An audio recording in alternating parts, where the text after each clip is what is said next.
Welcome back to Our Community. Susie Thomas with Kevin Corns. He is president of the Dover Exchange Club, longtime president and looks like future president of the Dover Exchange Club, and also overseeing the Canal Dover Festival, which is coming up this weekend, May 27th through 29th. Let's stop again. We were talking about the plates and the history of that. Why plate? Why is that such a cool thing?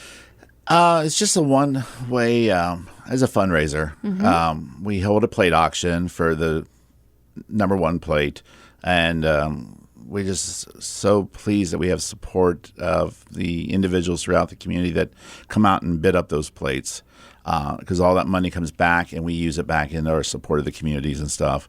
But it's just a souvenir. Well, it's a two-way. It's a fundraiser and it's a souvenir. Exactly. And I'm sure somebody loves collecting those and has probably somewhere a beautiful piece of furniture that's got all of the plates lined up.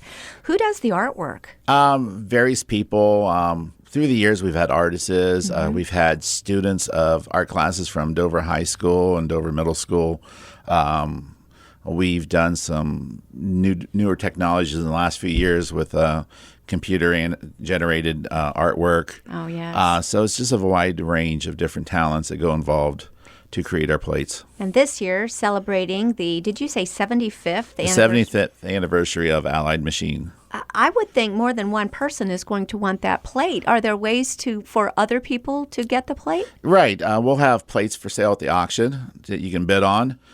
We usually auction off the numbered plates, and then we'll also have other plates at the festival headquarters available for sale that weekend. Right. Now, suppose there's somebody who said, I've got quite a collection, but I missed 1 year. Is there any way to go back and get past historical plates? We do have a few of the older plates that are available. They're in limited supply. One other thing this year, last year we introduced a wooden version of our plate. Created by our Werther Woodworking of Dover. And this year we came back out with a second edition of our wooden plate. So it takes the same design that we put on our ceramic plate, and Werther Woodworking has replicated that image into a wood plate. Oh, my gosh. There's a keepsake. Yes. Wow. That's incredible. Okay, so these all I think we need a website. Where do we go to find out more? You can find out more information from DoverExchangeClub.com. There you go. You can also see us on Facebook under Dover Exchange Club. Dover Exchange Club on Facebook. Good for you guys. All right. Are you also in charge of that, Kevin? No. Okay. Got someone doing your social media. I have somebody else handling social media. That's good because you also do have a day job. Yes. Which is amazing. Okay. Why are these kinds of festivals so important to a community? Well, it seems like ours is the first one out of the weather after people's been cooped up in their house all winter. And people just want to get out and visit with friends, neighbors, and people they haven't seen. I know there's been groups that come back and just meet at our festival that each year from different, people live out of town and stuff, and they travel in. Plus, it's usually a great time for family because it's graduation weekend usually. So there's a lot of family in town. So when you're not busy with a graduation party, people come downtown Dover and party with us at the Canal Dover Festival. It's perfect. It's actually brilliant timing on your part.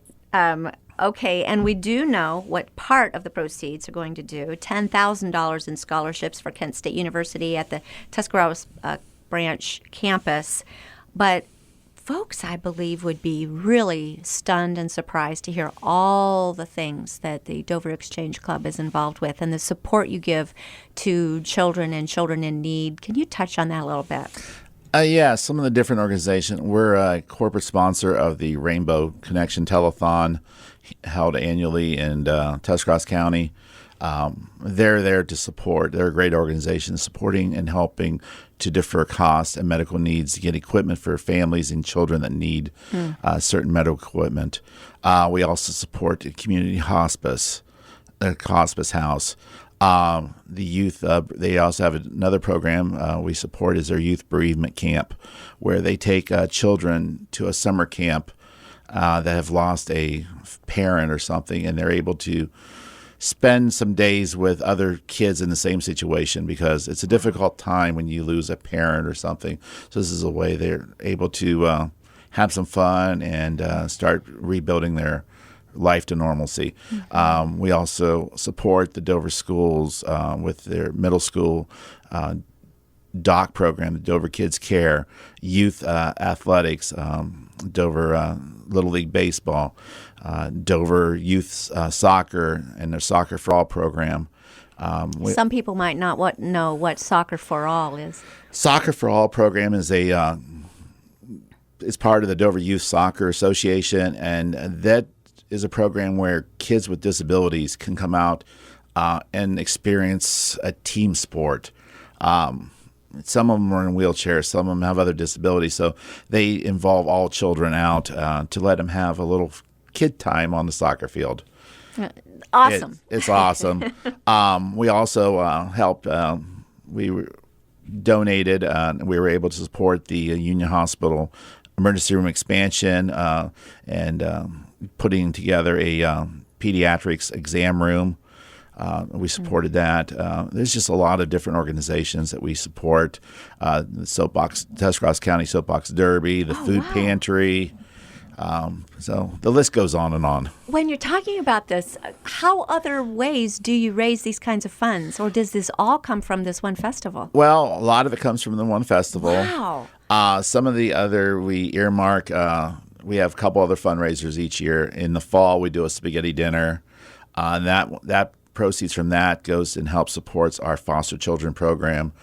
We hold a Christmas foster children's program every year where we provide gift cards to the Job and Family Services to pass out to their foster children so everybody remembers and has something for Christmas.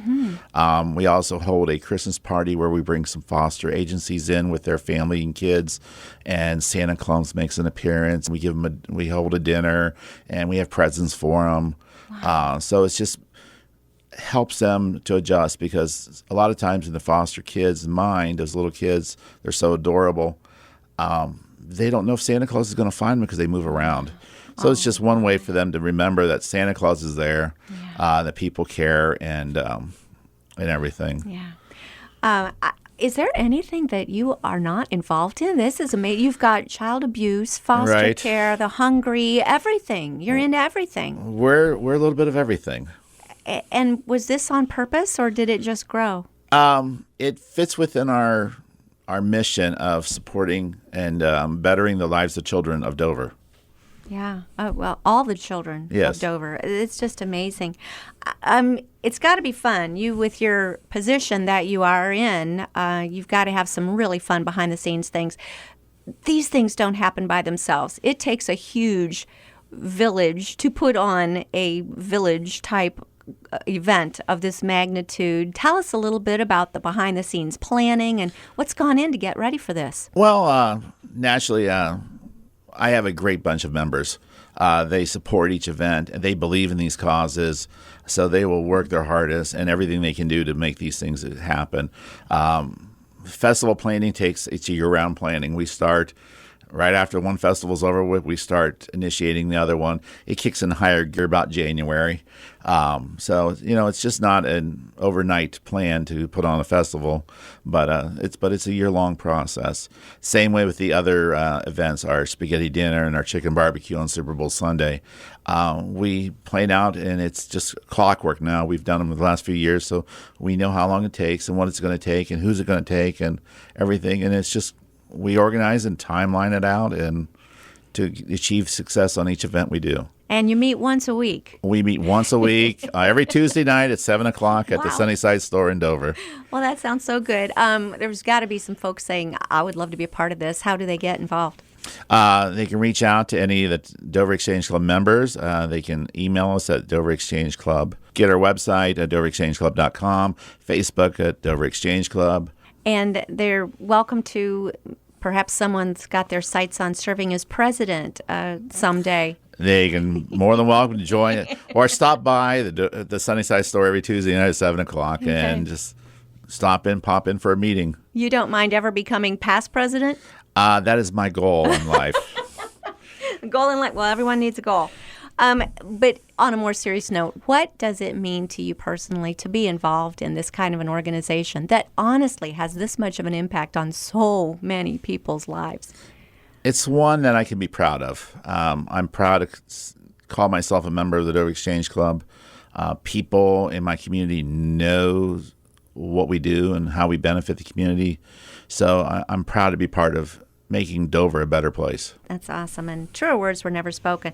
Real quick, in case you're just joining us, we are speaking with Kevin Corns. He's president of Dover Exchange Club and getting ready for Canal Dover Festival, which is going to be taking place this weekend, May 27th through 29th.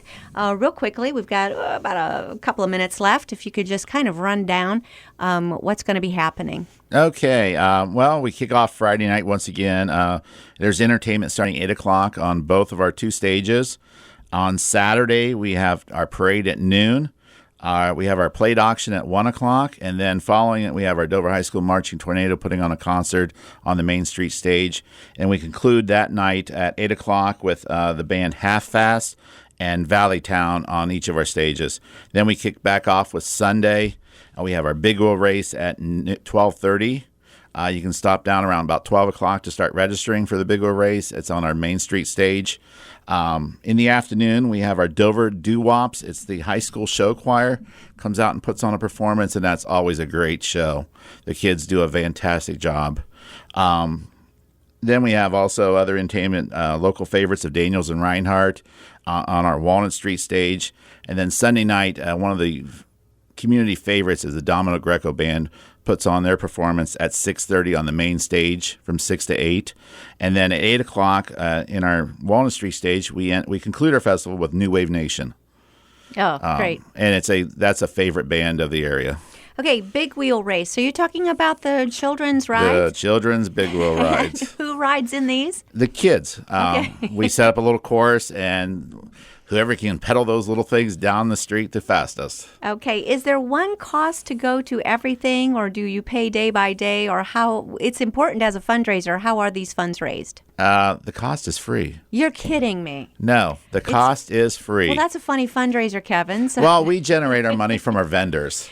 Got it. And the funds through our vendors. They pay to have a spot on our street and stuff. So the fabulous food is paying to be there. Yes. And then other than that, your whole family can go attend this thing all weekend. Yeah, charge. it doesn't cost anything to come to the festival. You buy, whatever you want to buy in your food, the food's there. Right, that's up to you. And everything. The entertainment's free, festival's free. So people are just spending the money on the food and the rides. Okay. What kind of rides are going to be there? We always have a few rides. Usually there's Ferris wheels and both kiddie and merry-go-rounds and different things. So I'm not sure what all they're going to bring, but there's usually a half a dozen rides or so down on the one end of the street. Just so much fun. And what an affordable family weekend. Any idea of what you do raise during this? Each year depends. Mm-hmm. It varies. But last year we had one of our best years, and we were able to do a lot of support with that money in our communities and stuff. So, very awesome. All right. Well, we're so appreciative of everybody that comes out and supports us over the last 35 years. Well, don't miss it. It's this weekend, May 27th through 29th, Canal Days Dover. And Kevin Corns, thank you so much for all you do and for joining us in our community. Thank you.